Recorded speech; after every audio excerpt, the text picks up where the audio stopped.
السلام عليكم، اخباركم ايه؟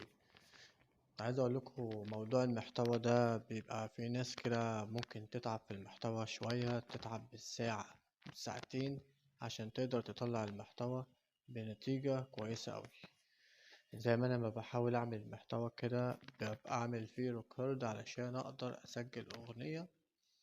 فالموضوع بيبقى بياخد وقت، بياخد مجهود علشان تقدر تنزل حاجة غير لما بتنزل كده وخلاص.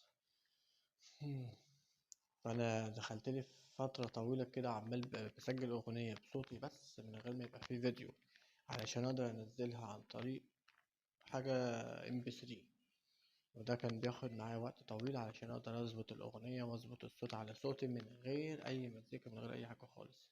بس ده اللي خلاني فعلا اتاكد ان اي محتوى ناجح لازم هياخد منك وقت، لازم هياخد منك مجهود، لازم هياخد منك جهد علشان يطلع بنتيجة كويسة. عشان بعد ما بيطلع بنتيجة كويسة يطلع للنور، يطلع للناس فيعجبهم. إلا لو هتعمل حاجة كده وخلاص.